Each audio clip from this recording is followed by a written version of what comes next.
Now talking about ratio, what is the ratio in financials? Gross profit margin and operating profit margin and net profit margin. What is the major difference between those three ratios? Company definitely company का gross profit margin is gross profit margin, operating profit margin and net profit margin.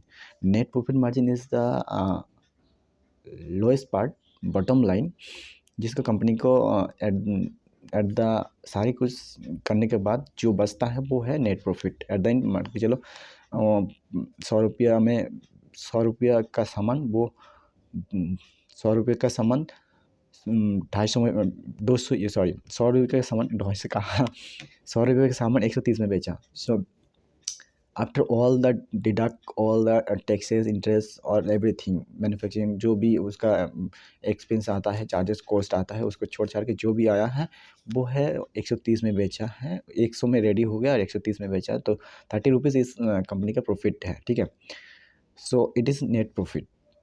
Now talking about operating profit, अभी 100 rupees में operating profit छुपा हुआ है। ठीक है, operating profit margin, operating profit उसमें। सो बात करते हैं quickly, I will just explain it's. I just before start the video I have just giving you example. So lately gross profit margin, margin is the margin what, try to understand each and every ratios in margin. Margin is, it is the leveraging ratio, what we percentage by ratio where we can understand the 1 टका में कितना बनाया rupees.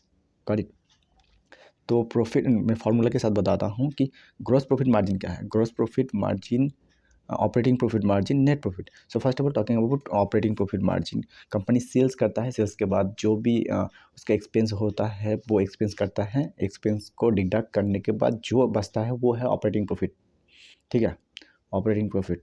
Now operating profit के बाद similar operating profit कोई उसमें से वो मान के ऑपरेटिंग प्रॉफिट ऑपरेटिंग प्रॉफिट कैसे समझे इसको, ऑपरेटिंग प्रॉफिट मान के चलो ऑपरेटिंग प्रॉफिट जो भी आया उसमें से वो 100 रुपया में कितना टका बनाया percentage wise, then it is coming to gross profit margin. Now how to calculate gross profit margin? Gross profit margin calculate gross profit divided by revenue multiply by 100। Gross profit चाहिए तो gross profit divided by revenue multiply by 100 gross profit. Operating profit चाहिए तो operating profit by revenue multiply by 100, और net profit चाहिए तो net profit divided by revenue multiply by 100। Simple. So I hope you got my point of view on what actually gross profit, operating profit and net profit.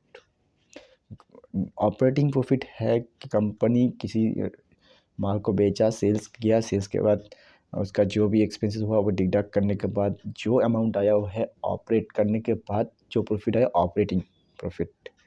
And उसके बाद operating profit के बाद हम देखेंगे gross profit margin, in the sense कि वो 100 टका में कितना पैसा बनाया, कितना रुपीज़ बनाया 100 टका में, 100 टका में।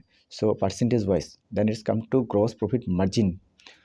Then we will go to gross profit margin को हम क्या करेंगे, उसमें gross profit in the sense gross profit in the sense operating profit. ठीक है, जो भी आया उसका हम ग्रॉस प्रॉफिट को ऑपरेटिंग प्रॉफिट बोलते हैं। ठीक है, gross profit divided by sales multiply by 100 it's coming percentage wise 100 टका में कितना बना है। 12 रुपये आया तो 100 टका में 12 रुपये बनाता है। ठीक है, फॉर एग्जांपल।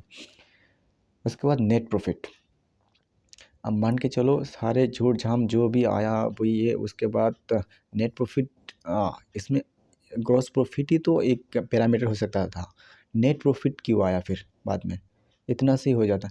बीच में क्या होता है और भी कंपनी को इन्वेस्टिंग रहता है, कंपनी का और भी जैसे कि इंटरेस्ट कहीं से मिला होगा, बहुत सारे इन्वेस्टमेंट का आया इधर उधर से, उसके बाद वो अलग से कैलकुलेशन होता है। इसलिए net income by revenue multiply by 100 it's coming to net income. So I hope you got the point. ऐसे होता है net in gross profit margin ratio. Talking about ratios. So देसी भाषा में इसको ऐसे समझते हैं। If you have any enquiry you can comment below. I will try to comment reply. So thank you.